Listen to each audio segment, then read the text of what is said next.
Hello friends, नमस्कार दोस्तों। Knowledge for life group में आपका हार्दिक स्वागत है, वेलकम। तो दोस्तों, प्रीवियस वीडियो में आपने इलेक्ट्रॉन का वेग है वो क्लियर कर लिया था, orbital electron, orbital velocity of electron. ठीक है, आज हम nवीं कक्षा के लिए और इलेक्ट्रॉन की कुल ऊर्जा ये हम मेजर करेंगे। Total energy of electron in nth orbital या nth ऑर्बिट। तो टोटल एनर्जी के लिए हम इलेक्ट्रॉन की दो एनर्जी यहाँ ले लेंगे, एक तो काइनेटिक एनर्जी और एक हम ले लेंगे पोटेंशियल एनर्जी, और इन दोनों का हम सम कर देते हैं, वो आपकी टोटल एनर्जी हो जाती है। तो सबसे पहले हम ले लेते हैं इलेक्ट्रॉन की गतिज ऊर्जा। इलेक्ट्रॉन की क्या ले लेते हैं?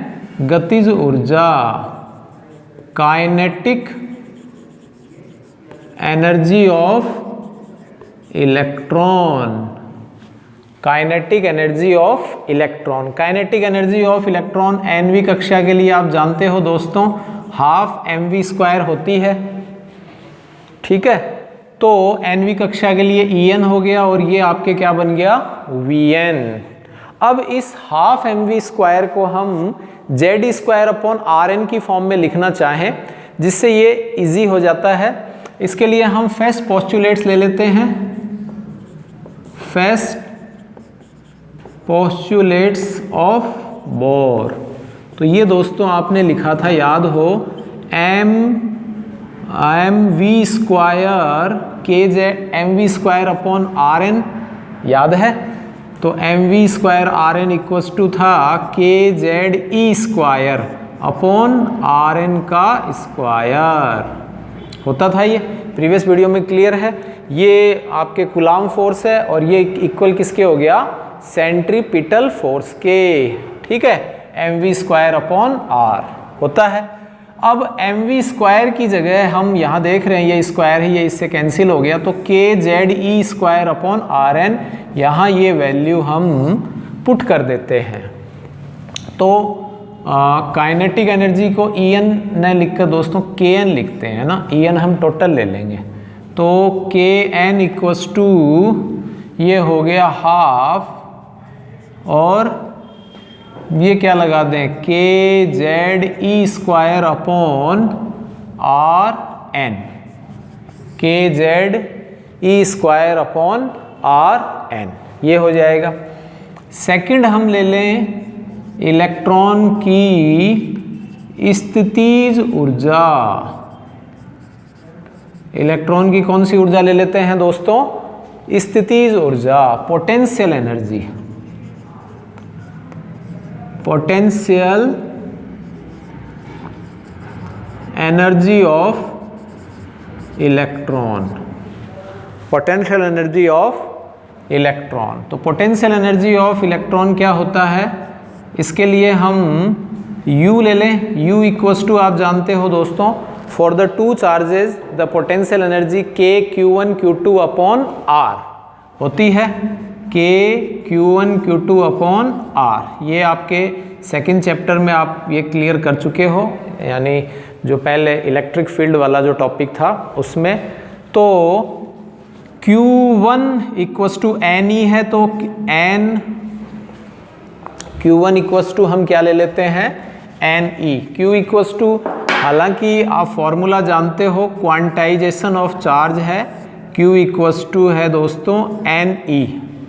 Q equals to NE। तो प्रोटॉन की बात करें, फॉर प्रोटॉन, तो प्रोटॉन की बात करें तो Q1 इक्वल्स टू हो जाएगा Ze, और फॉर इलेक्ट्रॉन, इलेक्ट्रॉन की बात करें तो Q2 हो जाएगा माइनस और minus E। N equals to यहाँ 1 ले लेते हैं, और यहाँ दोस्तों N इक्वल्स टू हम Z ले लेते हैं। N इक्वल्स टू क्या ले लेते हैं? Z ले लेते हैं। तो इस तरह से दोस्तों ये आप देख रहे हो, जब हम वैल्यू यहाँ रख देंगे तो पोटेंशियल एनर्जी बन जाएगी UN equals to K minus है तो माइनस के जेड ई स्क्वायर अपॉन, ठीक है, और ये के जेड ई स्क्वायर अपॉन सिंपल सा है आर एन हो जाता है। ये हो गई आपके इक्वेशन 4। तो आपसे पूछी है टोटल एनर्जी, कुल ऊर्जा, तो टोटल एनर्जी, कुल ऊर्जा, तो टोटल एनर्जी क्या आ जाएगी दोस्तों, कुल ऊर्जा, इसको हम ई एन ले लेते हैं, ई एन हो जाएगा K N plus P N, potential energy, या हम इसे यू एन भी लिख देते हैं, के एन प्लस यू एन। ये इक्वेशन आपके 5 आ जाएगा, ये इक्वेशन 5 आ जाएगा। तो हम यहाँ दोस्तों देख रहे हैं इक्वेशन जो 3 आया था, इक्वेशन 3 और इक्वेशन 4, इनकी हम यहाँ वैल्यू रख देंगे, तो ये आपके हो जाएगी, क्या हो जाएगी, ये आप देखिए। हाँ तो दोस्तों यहाँ ये हम वैल्यू रख देते हैं, सब्स्टिट्यूट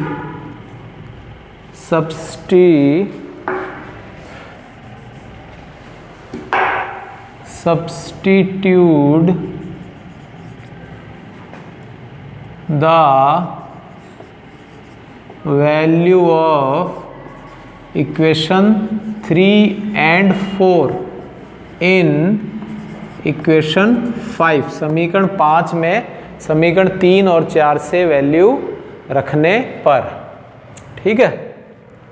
तो ये आ जाएगी ई एन इक्वस टू के जेड ई स्क्वायर अपॉन 2 RN, आई थी काइनेटिक एनर्जी की, और पोटेंशियल एनर्जी की आ गई माइनस के Z E square upon are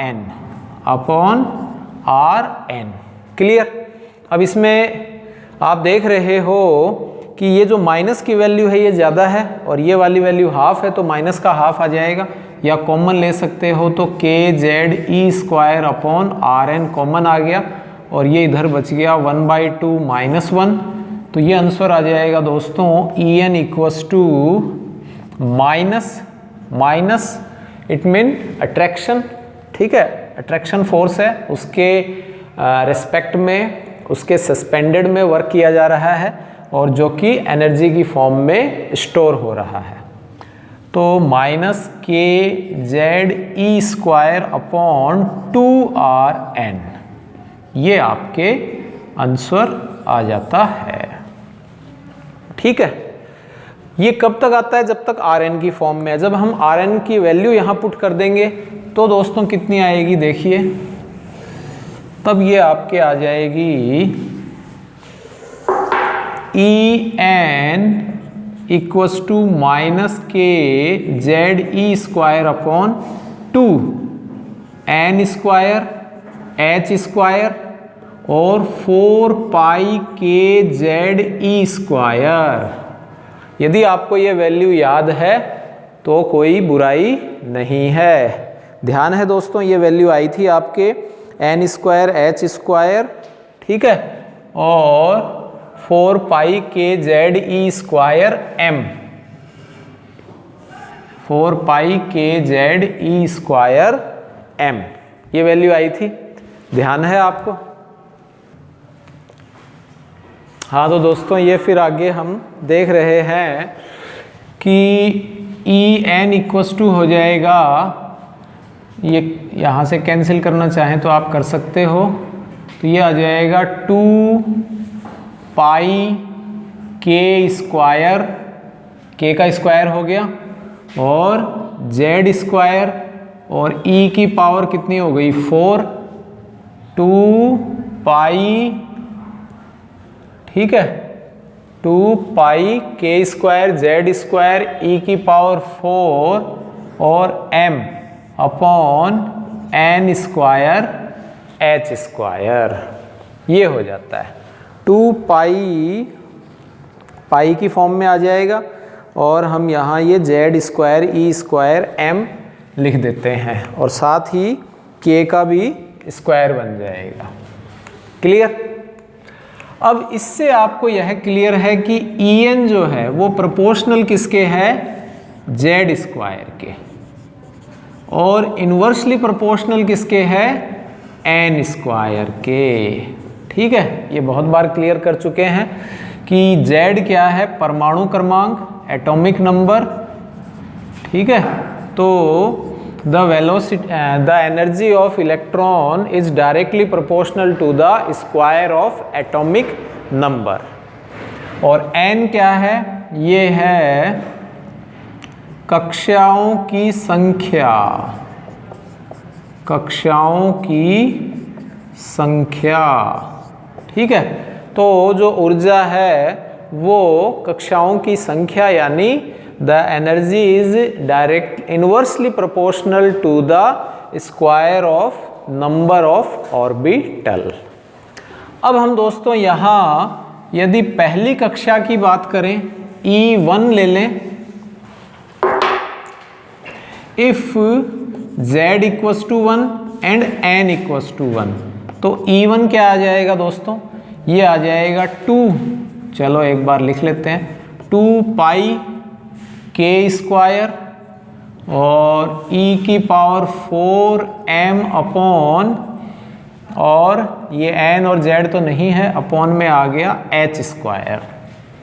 तो 2 इंटू 3.14 और k की वैल्यू कितनी है, 9 इंटू 10 की पावर 9। ठीक है, और इसका स्क्वायर 9 इंटू 10 की पावर 9 का स्क्वायर, 1.6 इंटू 10 की पावर माइनस 19 की पावर 4 इंटू 9.1 इंटू 10 की पावर माइनस 31 होता है। ये नंबर ऑफ, ये मास ऑफ इलेक्ट्रॉन होता है। और H होता है दोस्तों 6.67 इंटू 10 की पावर माइनस 34। तो इसकी जो दोस्तों आंसर आता है वो आपके आ जाएगा, माइनस ये चल रहा है, माइनस आप लगा सकते हैं, तो ये आ जाएगा माइनस 2.18 इंटू 10 की पावर 18 जूल, माइनस 2.18 या 2.17 इंटू 10 की पावर कितनी आ जाएगी दोस्तों, माइनस 18। कितनी आ जाएगी, माइनस 18 जूल आ जाती है।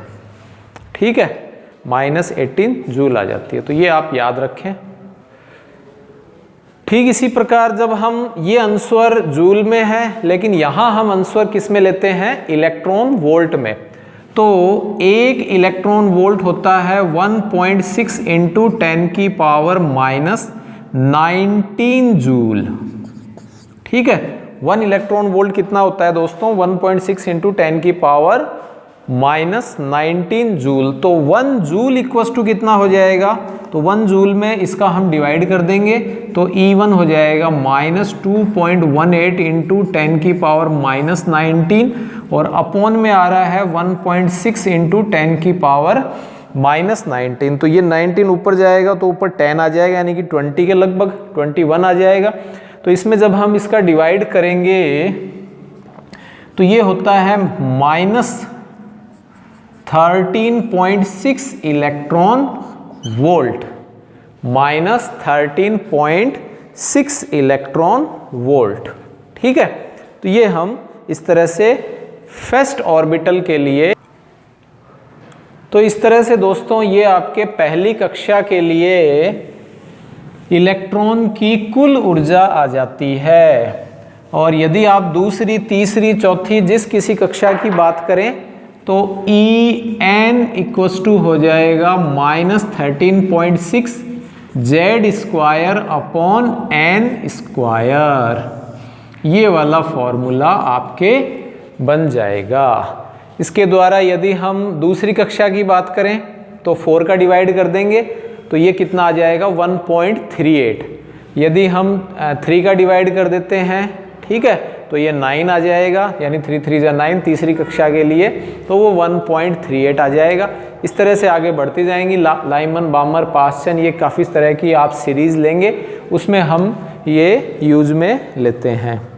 तो आई होप दोस्तों ये आपको वीडियो अच्छा लगा होगा और इजीली जो total energy of electron in nth orbital या nवीं कक्षा में इलेक्ट्रॉन की ऊर्जा है, ये क्लियर हो गई होगी। तो चैनल को सब्सक्राइब करें जिससे आप ये नए नए वीडियो देखते रहें, बेल आइकन के नोटिफिकेशन को भी ऑन कर दें। ठीक है, थैंक्स फॉर वॉचिंग।